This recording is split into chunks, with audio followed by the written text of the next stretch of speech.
বন্ধুরা, ইদানিং আমরা প্রায়ই শুনি হুতি বিদ্রোহীরা ইসরায়েলে ক্ষেপণাস্ত্র হামলা করেছে, কিন্তু আমরা অনেকেই জানি না হুতি বিদ্রোহী আসলে কারা। আজকে আমরা কথা বলবো এই হুতি বিদ্রোহীদের নিয়ে। তাহলে আর কথা না বাড়িয়ে চলুন মূল ভিডিওতে যাই। Just hit the subscribe button and let's গো।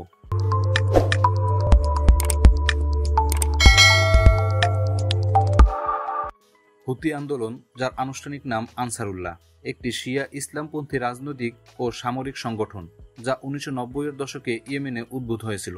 এটি প্রধানত জায়েদি শিয়াদের নিয়ে গঠিত। সংগঠনটির মূল নেতৃত্বদানকারী হুতি গোত্রদের থেকে এসেছে।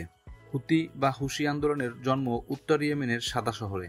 1990-এর দশকের শেষের দিকে হুতি গোত্র জায়েদি শিয়াদের জন্য ধর্মীয় পুনরুজ্জীবন আন্দোলন গড়ে তোলে। জায়েদি ধর্মীয় নেতা হুসাইন আল হুতির নেতৃত্বে হুতি গোত্র ইয়েমেনের রাষ্ট্রপতি আলী আবদুল্লাহ সালেহের বিরুদ্ধে আন্দোলন হিসাবে প্রথম আবির্ভূত হয়। তারা আলী আবদুল্লাহ সালেহের বিরুদ্ধে দুর্নীতি এবং সৌদি আরব ও মার্কিন যুক্তরাষ্ট্র কর্তৃক মদতপুষ্ট হওয়ার অভিযোগ এনেছিল।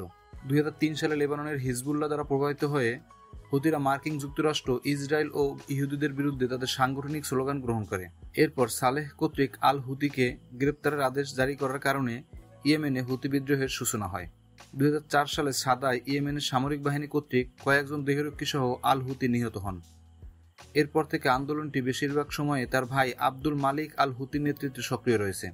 হুতি আন্দোলন তার প্রচার মাধ্যমগুলিতে আঞ্চলিক রাজনৈতিক ও ধর্মীয় বিষয়গুলোকে প্রচার করে ইয়েমেনের জায়েদি শিয়া অনুসারীদের আকৃষ্ট করে। 2003 সালে হুতিদের স্লোগান ছিল, আল্লাহ সর্বমহান, মার্কিন যুক্তরাষ্ট্রের পতন হোক, ইসরায়েলের ধ্বংস হোক, ইহুদিদের জন্য অভিশাপ ও ইসলামের বিজয় হোক। এই স্লোগানটি গ্রুপটির ট্রেডমার্ক হয়ে ওঠে। আন্দোলনের প্রকাশিত লক্ষ্যগুলির মধ্যে রয়েছে ইয়েমেনের অর্থনৈতিক অনুন্নয়ন এবং রাজনৈতিক প্রান্তিকতার বিরুদ্ধে লড়াই করা এবং দেশের হুতি সংখ্যাগরিষ্ঠ অঞ্চলগুলির জন্য বৃহত্তর স্বায়ত্তশাসন চাওয়া। তারা ইয়েমেনে আরও গণতান্ত্রিক অসাম্প্রদায়িক প্রজাতন্ত্রকে সমর্থন করার দাবি করে।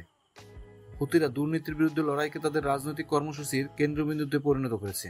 হুতিরা রাস্তার বিক্ষোভে অংশ নিয়ে এবং অন্যান্য বিরোধী দলগুলির সাথে সমন্বয় করে 2011 সালে ইয়েমেনি বিপ্লবে অংশ নিয়েছিল।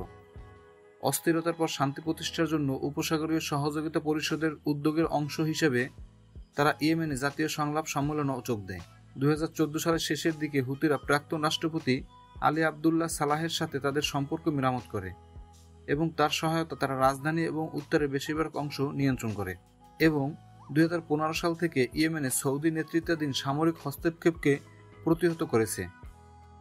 ওকে বন্ধুরা, এই ছিল মিলিটারি অ্যান্ড ইন্টেলিজেন্স চ্যানেলের আজকের পরিবেশনা। যদি ভিডিওটি ভালো লাগে তাহলে আমাদের চ্যানেলটি সাবস্ক্রাইব করে পাশে থাকুন। সেই সাথে পরবর্তী ভিডিও দেখার আমন্ত্রণ জানিয়ে বিদায় নিচ্ছি। আল্লাহ হাফিজ।